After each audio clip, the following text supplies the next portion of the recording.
our beloved Boss Mike Cervera.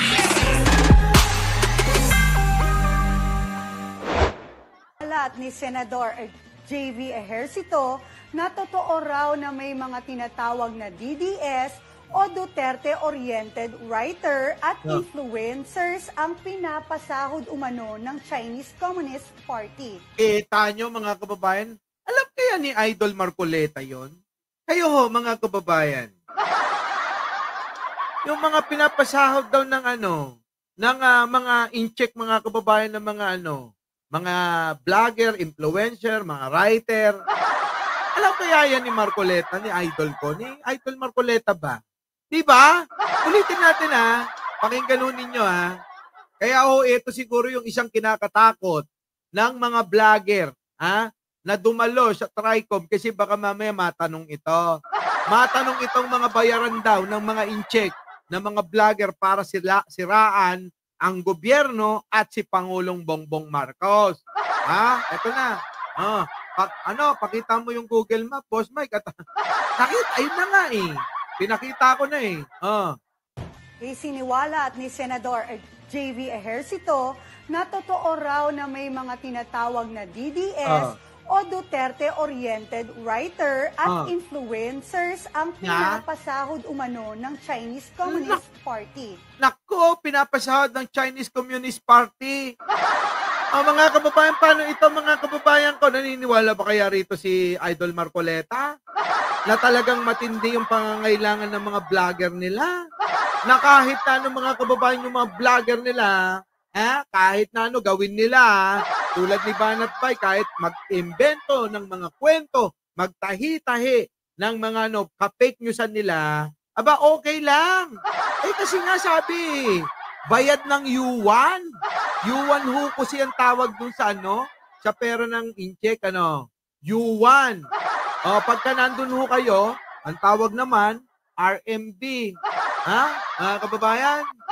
Yuan, mga kababayan, ang binabayad, hindi peso Peso kasi mga kababayan times sa yuan ang piso nila mga kababayan, yung piso nila, nung huli kong punta, 8 pesos, 8.2 pesos, mga kababayan. 8.2 pesos ang palitan. Kita nyo? So yung piso nila, mga kababayan, ang kapalit nun 8 pesos and, 8 pesos and 2 centavos. basta 8.2. Yun na yun. 8 pesos at saka 20 centavos. 8.2, 8 pesos and 20 cents. Ang palit ng piso nila ay ng isang piso nila sa atin. Isang RMB, isang yuan. Papalitan natin yon ng times 8.2. Grabe, no? Kung may 1 milyon na RMB na ibibigay, mga kababayan, katumbas nun ay 8,200,000. 1 milyon nila, sa pera natin, 8,200,000. Laki, no? Laki ng bayad.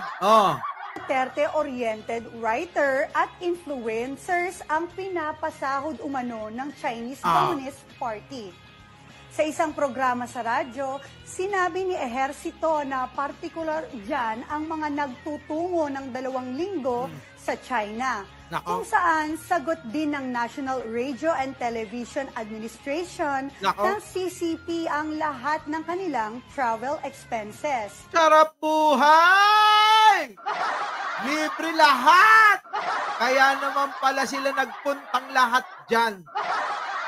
Mga kababayan, kita nyo? Di ba? China, nga, RMB. Sabi ko nga, ang pera ho ng China RMB or yuan. Di ba? Mga kababayan, grabe, no? Papasyal-pasyal lang pero China pala nagbabayad. Bukod pa sa bayad nila kapag sisiraan nila ang gobyerno natin. Grabe, no? Grabe namang makapili yan. Mga kababayan? Wala na silang iniisip kundi sarili nila. Sisiraan nila yung ating gobyerno, sisiraan na yung bansa natin, at sisiraan si Pangulong Bongbong Marcos, at para ano mga kababayan, kapalit ng pera daw, sabi rito. Di ba? Grabe no mga kababayan, kaya nilang gawin yun? Grabe kayo. Kayang-kaya niyong gawin yun. Sobra naman yan. Dignity versus money. Ayun na nga. Buti na lang tayo may dignidad eh. Sila mga kababayan, kita nyo, ay talaga naman madugo na yung nangyayari dyan sa West Philippine Sea. Nagkakasakitan na eh. Diba? Pero sila mga kababayan, anong ginagawa ng mga yan? Wala. Sige pa rin ang paninira. Yung isang bakla, sabi,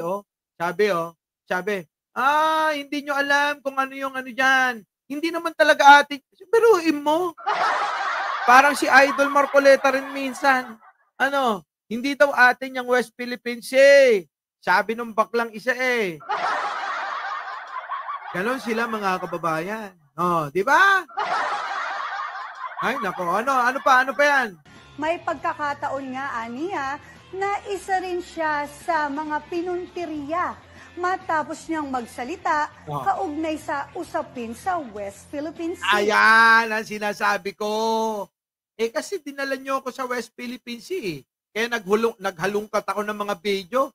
Ayan, dahil may sinabi to si JB tungkol sa West Philippine Sea, kaya binanatan ito ng mga DDS. Eto ho yan. Kapag pinagtanggol nyo ang West Philippine Sea, yung mga DDS, vlogger, kasama si Sara at si Digong, at 10 ng mga kasama nila, bibirahin kayo, sisiraan ka. Ganon sila, ganon ang trabaho nila. Saan kayo nakakita ng ganon? Tama pa ba na ang king pag-iisip ng mga Pilipino yung ganong estilo nila? Tama pa ba na kapag ka ikaw nagtatanggol sa ating teritoryo, sisiraan, babanatan, at kung ano-anong mga kasiraan yung ginagawa nila sa'yo? Tama pa ba yun? Tama pa ba yun mga kababayan? Tanong ko lang. Kasi ganun ho yung mga DDS. Kaya eto si JB, nung nagsalita ito, tungkol sa West Philippine Sea, nako mga kababayan, pinutakte. Pinutakte ito eh. Tuloy. Matapos niyang magsalita kaugnay sa usapin sa West Philippine Sea na aniya kanilang travel expenses. May pagkakataon nga aniya na isa rin siya sa mga pinuntirya matapos niyang magsalita kaugnay sa usapin sa West Philippine Sea. Kita nyo mga kababayan, ganyan sila. Huwag kayong magsasalita na ipagtatanggol nyo yung West Philippine Sea. Bibirahin kayo ng mga Duterte vloggers. Yung mga kampon ni Digong ng mga vloggers dyan na takot namang dumalo ng TRICOM hearing. Hoy, dumalo kayo. Anak ng tinapa naman, Dumalo na kayo na magkaalaman, Dali na, para sumunod naman kami pagkatapos nyo. Giit ni JV, hindi niya akalain na sa ganitong sitwasyon na sa halip na magkaisa tayo sa pambubuli ng China, ay tila may tumatawid pa ng political color. Kita nyo mga kababayan, huwag mo naman paringgan yung idol ko, ikaw JB Pinaparinggan yata si si Idol Marcoleta.